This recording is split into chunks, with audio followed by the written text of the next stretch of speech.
नमस्कार, TV 27 news में आप सभी का बहुत स्वागत है। मैं गरिमा श्रीवास्तव आपके साथ। बुलेटिन की शुरुआत करेंगे एक अहम खबर से, जहां अयोध्या में राम मंदिर में 22 जनवरी को रामलला की प्राण प्रतिष्ठा को लेकर लोगों में जबरदस्त उत्साह नजर आ रहा है। लोगों की आस्था का अंदाजा इस बात से लगाया जा सकता है कि 22 जनवरी को राम दरबार पहुंचने के लिए लोगों ने कई हजार किलोमीटर दूर से पैदल यात्रा शुरू कर दी। कोई साइकिल से तो कोई पैदल ही यात्रा पर निकल पड़ा है। ऐसी ही एक यात्रा पर मुस्लिम युवती शबनम शेख ने शुरू की है। शबनम मुंबई से चलते हुए मध्य प्रदेश आ पहुंची हैं। यात्रा पर निकल शबनम से बात की गई तो उसने कहा कि कई लोगों को मंदिर की यात्रा पर जाते हुए देखा तो मेरे मन में भी यात्रा का विचार आया। मैंने पैदल यात्रा की ठानी। मुझे नहीं पता था कि मेरे साथ इतने लोग जुड़ जाएंगे। अब तक बहुत लोगों ने राम मंदिर जाने के लिए यात्रा शुरू की है, लेकिन अब तक कोई लड़की की यात्रा के बारे में नहीं सुना। शबनम ने कहा, शायद मैं पहली लड़की हूं जो अयोध्या की यात्रा पर निकली हूं। तो शबनम शेख, ये तस्वीरें भी आप देख रहे हैं।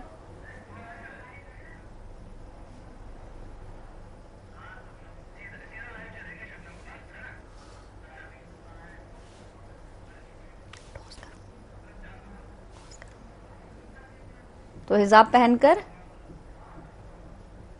शबनम ने ये यात्रा शुरू की है। तो चलिए, इसी पर मध्य प्रदेश में शबनम शेख पहुंच चुकी हैं, अयोध्या पहुंच रही हैं और सीधा हमारे साथ लाइव जुड़ चुकी है। शबनम, सबसे पहले आपका टीवी 27 न्यूज पर बहुत स्वागत है। बहुत बहुत धन्यवाद। सबसे पहले तो सभी को जय हिंद, जय श्री राम। तो शबनम, जिस तरह से देखा जा रहा है लगातार आपकी यात्रा को लेकर के अलग अलग जगहों से तस्वीरें भी हमने देखी और लोग लगातार देख रहे हैं, क्या कुछ मंशा? सबसे पहले तो आप इस बात का जिक्र कीजिए कि इतनी लंबी यात्रा मुंबई टू अयोध्या आप ट्रैवल कर रही हैं, इस दौरान क्या कुछ मंशा रही है?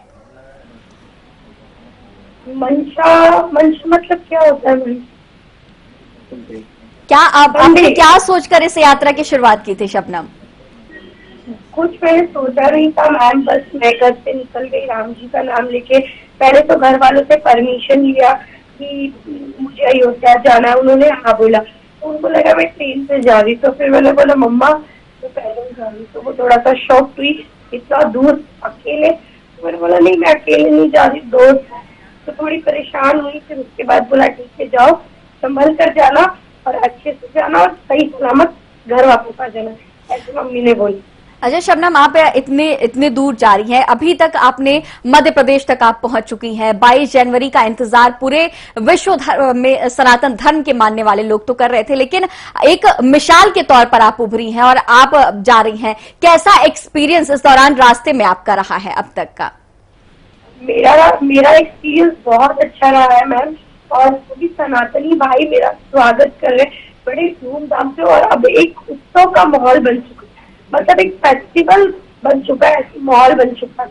और ऐसा ही नहीं कि हिंदू भाई मेरा स्वागत सत्कार कर रहे हैं, मुसलमान भाई भी मेरा कर रहे हैं। मुझे एक मिले थे महाराष्ट्र में, एक चीजें पुरानी जो मुझे उत्तर प्रदेश में मिले थे भाई, उन्होंने भी अच्छी अच्छी बातें मुझे बोली। हालांकि उन्होंने कैमरे के सामने ये चीज नहीं बोली, क्योंकि उन्हें कहीं ना कहीं था कि उनका कोई विरोध ना करे, इसलिए। बाकी बहुत प्यार और सम्मान मुझे मिल रहा है। अच्छा शबनम, कई बार ऐसा होता है कि मुस्लिम समुदाय के लोगों में अगर इस तरह की चीजें की जाती हैं, किसी दूसरे समुदाय के, अगर हम किसी दूसरे धर्म की अगर हम पूजा पाठ करते हैं, पूजा अर्चना करते हैं, तो फतवा जारी हो जाता है। क्या आपको लेकर भी ऐसा कुछ हुआ क्या अभी तक? नहीं, अभी तक तो देखो मेरे को तो ऐसा कुछ सुना ही नहीं दिया कि मेरे पे फतवा वगैरह जारी हुआ। हाँ, कुछ मौलाना लोगों ने, मौलवी लोगों ने आपत्ति, मतलब उन्होंने आपत्ति जताई कि ये गलत है, ऐसा वैसा। तो मैं उनको यही बोलना चाहूंगी, देखो देश संविधान से चलता है, जिसको जो मर्जी करना है वो करेगा। और मुझे भी राइट्स है, तो मैं अपने राइट्स को फॉलो कर रही हूँ। मैंने कोई गलत काम नहीं किया है। मैं भारत छोड़ो यात्रा का एक अच्छा काम कर रही हूँ। मेरे मुस्लिम भाई मुझे ये टैग दे रहे। और रही बात फतवा की, तो देखिए फतवा का कमजोरों पे निकाला जाता है, जिसके आगे पीछे कोई सहारा ना हो, जो बेचारी कुछ कर नहीं सकती है। मैं बड़ी स्ट्रॉन्ग लड़की हूँ। मुझे मेरे घर से भी, खास करके माता पिता का मेरे सर पे हाथ है, तो मुझे किसी का डर नहीं है। चाहे कितने भी मौलाना मुझ पे फतवा निकलते। और फतवा होता क्या है, फतवे का कोई मायना ही नहीं रखता है, मायने ही नहीं रखता भारत के अंदर, क्योंकि सेक्युलर कंट्री, इस्लामिक कंट्री तो है नहीं कि फतवे का कोई मायना हो, मतलब कोई इम्पोर्टेंस होगा देश में। अच्छा शबनम, ऐसी कौन सी मनोकामनाएं हैं, क्योंकि भगवान के जब दर पे लोग जाते हैं, जब भक्त पहुंचते हैं तो अपनी बहुत सारी मनोकामनाएं के साथ पहुंचते हैं। आपकी भी कुछ खास मनोकामनाएं होंगी, जब आप अयोध्या में प्रभु श्री राम के दर जाएंगी तो कुछ आपकी भी मनोकामनाएं होंगी, उसका भी जिक्र करिए। हाँ, ऐसा तो बहुत है दिल में, कुछ मेरे लिए पर्सनली है, फैमिली के लिए, वो सब तो मैं नहीं बताऊंगी, वो सीधा उन्हीं को बताऊंगी। बस कुछ है कि देश की तरक्की हो, देश आगे बढ़े, यही अभी डेवलपिंग है, डेवलप हो जाए भारत देश के लिए, यही कामना करूंगी। शबनम, आपको भी जब आपने यात्रा शुरू की होगी उस दौरान आपके दोस्तों का भी, जैसा कि हमने सुना कि आपके दोस्तों का सहयोग मिला, आपके पेरेंट्स का सहयोग मिला, लेकिन कई बार आपको धार्मिक छीटाकशी का भी सामना करना पड़ा होगा। क्या ऐसी भी कुछ तस्वीरें आपके सामने हुई? क्या ऐसी चीजें आपके साथ घटित हुई? मतलब मैं समझी नहीं, वो कुछ बहुत हार्ड वर्ड बोला कि धर्म से जुड़ी हुई, क्योंकि आप मुस्लिम समुदाय से बिलोंग करती हैं, तो क्या आपको भी ऐसे धर्म से संबंधित, धर्म से जोड़कर आपको किसी तरह के, आपको लेकर के कुछ कमेंट्स किए गए लोगों की तरफ से?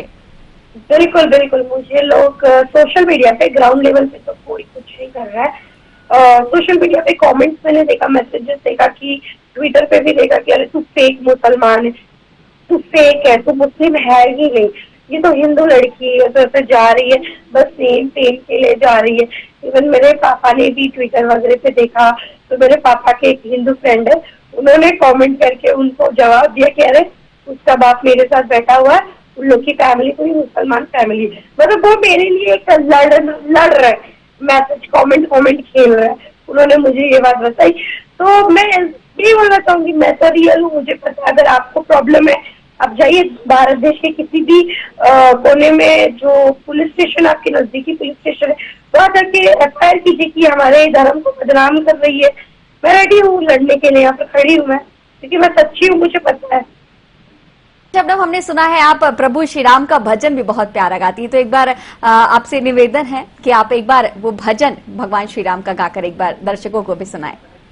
हाँ बिल्कुल, होली दिवाली में वो भजन बहुत ज्यादा मुझे वायरल हुआ था, मुझे पसंद भी आया था कि राम आएंगे तो अंगना सजाऊंगी, दीप जला के दिवाली में मनाऊंगी, मेरे जन्मों के सारे पाप मिट जाएंगे, राम आएंगे, मेरे जन्मों के सारे पाप मिट जाएंगे, राम आएंगे।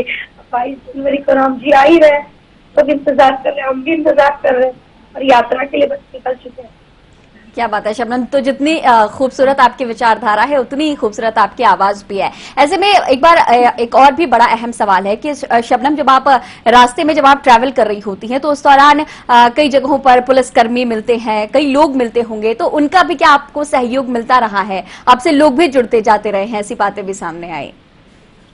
बिल्कुल, मैंने तो पहले ही कह दिया कि अभी तो एक त्योहार का माहौल बन चुका है। मैं जिस रास्ते से गुजरती हूँ उस रास्ते में फूल, माला, ये भगवा गमछा आप देख ही रहे, इसमें हनुमान जी है, राम जी है, और अयोध्या बना हुआ है, जय श्री राम लिखा हुआ है, ऐसे मुझे पहनाया जाता है, पानी देते हैं, खाना देते हैं, बहुत ज्यादा।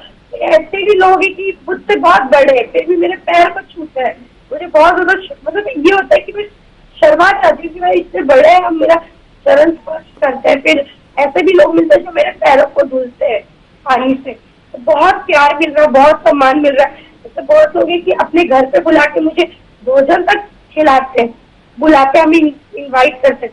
मुझे ऐसा लगता है कि इतने सारे लोग हमारा स्वागत के लिए, इतने सारे लोग जुड़े हुए हैं। अगर ऐसा ही चलता हो तो हम 4-5 महीने में शायद पहुंच जाएंगे इंडिया, लेकिन हम कोशिश करेंगे कि जल्दी से जल्दी 1.5-2 महीने में हम कवर कर लें। जी शबनम, प्रभु श्री राम किसी एक धर्म के नहीं है, ऐसा आप एक मिसाल के तौर पर उभरी हैं, तो प्रभु श्री राम सबके हैं, इसको लेकर के आपका क्या कुछ मानना है? बिल्कुल, देखिए प्रभु श्री राम सभी के भाई, भारत देश में हम रहते हैं, हर कोई जानता है, बच्चा बच्चा राम जी के बारे में जानता है। देखिए मेरे घर में भी हर कोई जानता है राम जी के बारे में, मेरे पड़ोसी में जो रहते हैं वो भी मुसलमान, वो भी जानता है राम जी के बारे में। तो भाई राम तो सबके हुए ना, रामायण के बारे में जानता है, राम जी के जन्म के बारे में जानता है, राम जी क्या करते थे, उनके आदेश क्या थे उसके बारे में जानता है। तो राम जी तो सबके हुए ना भाई, देखो जिसके बारे में सबको पता है वो तो सबके हुए, बस उनको मानने की विश्वास होना चाहिए। जरूरी नहीं कि वो हिंदू हो, मुसलमान हो, सिख हो, ईसाई हो, बाकी आप अच्छे इंसान हो तो आप उनको फॉलो कर सकते हो, बस इतनी सी बात है। अच्छा, अयोध्या की तरफ आप लगातार बढ़ रही है, जो इस वक्त है ठंड का मौसम चल रहा है। हालांकि मध्य प्रदेश में मौसम काफी बेहतर है, लेकिन अब जब आप उत्तर प्रदेश का रुख करेंगी तो शीतलहर की जो स्थिति है वो लगातार देखी जा रही है। ऐसे में आप अपने आप को बेटर रखने के लिए, अपने आप को फिट रखने के लिए, और इतना लंबा सफर आपको तय करना है, उसके लिए आप क्या करती हैं, क्या खाती है, एक बार दर्शकों को वो भी बता दीजिए। खाने के लिए तो देखिए मॉर्निंग में हम फ्रूट खाते हैं, एप्पल हो गया, अमरूद वगैरह हो गए, ये सारी चीजें हम लेते वो खाते हैं। देन निकल पड़ते हैं, पानी वगैरह भी बहुत ज्यादा ड्रिंक करते हैं हम, और चाय चाय पीते हुए चलते हैं। ये सारी मतलब हेल्दी चीज खाते हुए चलते हैं। हमारे पास चना है, वो रात को भिगो देते हैं हम और उसको मॉर्निंग में हम खाते हैं। बादाम रखा हुआ है हमारे पास, बादाम को भी हम भिगो देते हैं। कभी कभी भूल जाते, थक जाते, नहीं खाते। गुड़ है हमारे पास, गुड़ भी खाते हुए चलते हैं। और बोलते ना हमारे महाराष्ट्र में एक कहावत है मराठी में, गोड़ गोड़ खावा आणि गोड़ गोड़ बोला, मतलब मीठा खाओ और मीठा बोलो। तो वही गुड़ खाते हैं, चना खाते हैं, फल फ्रूट खाते हैं और राम जी का प्यारी प्यारी भजन सुनते हुए गाते हुए बस यात्रा को आरंभ करते हैं। जी शबनम, तो आपका हमारे साथ बने रहने के लिए, टीवी 27 में जुड़े रहने के लिए बहुत शुक्रिया, बहुत धन्यवाद आपका। तो मुंबई से अयोध्या की यात्रा पर शबनम निकली हैं और लगातार अब शबनम मध्य प्रदेश में पहुंच गई हैं और ये लगातार मिसाल एक तौर पर धर्मनिरपेक्ष देश में बन रही हैं।